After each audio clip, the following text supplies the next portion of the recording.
Papumba.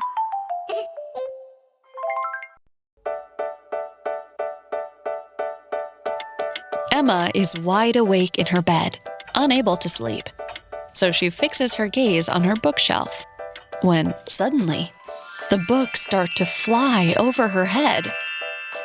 Soon, everything disappears. But where is she? There's a woman concentrating on writing at a desk. There are lots of loose pieces of paper, a lit candle, and a cup of tea. Good evening. My name is Emma. What's your name? Oh, what a scare, child. I hadn't seen you come in. Sorry I scared you. You were focusing very hard, weren't you? Don't worry, Emma. I've been writing in solitude for most of the day, so this is a good time to stop and chat with someone. You scare because you care. And what are you writing? A podcast for kids? Podcast? I don't understand your language much, child. I was listening to one before coming here. Do you want me to share it with you? Emma puts her headphones on Jane's ears, who listens attentively to the story. This is fabulous, Emma. When you read or are told a story, you can travel across the universe. Don't you think?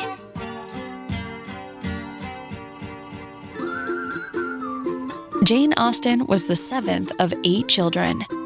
As a child, she had a lot of fun with her siblings, preparing plays for their parents.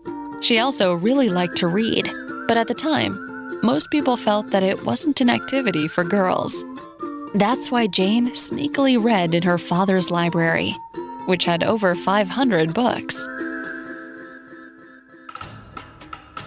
Emma, did you know that many people think that it's wrong that I write?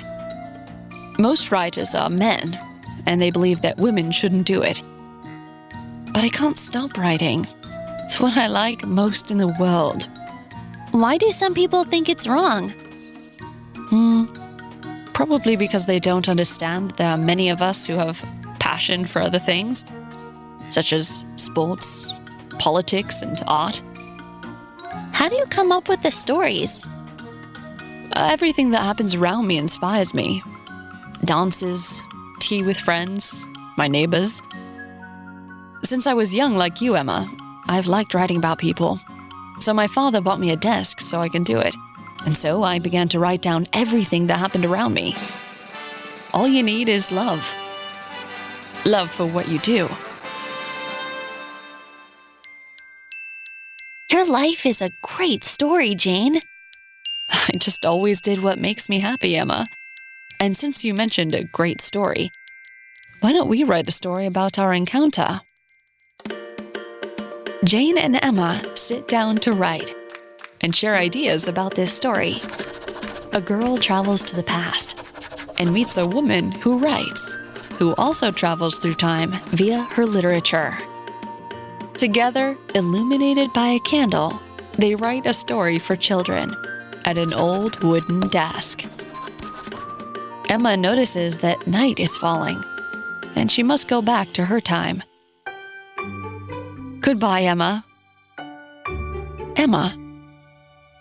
Now that I say it, I love your name, child. I'm going to write a novel in which the protagonist has that name. What do you think? That would be great! Goodbye, Jane. I was delighted to meet you.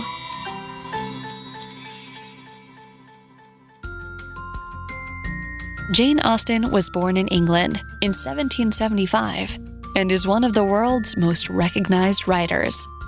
At 12 years old, she started to compile her stories in 3 notebooks, later published as Juvenilia.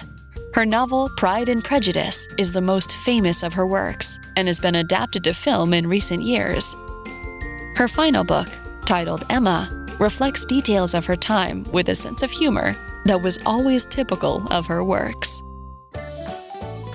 Curious and brave people, clever and passionate people.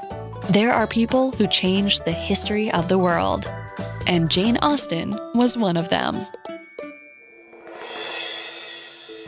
If you like this story, Download Papumba, the all-in-one educational platform for early childhood. Available on the App Store and Play Store.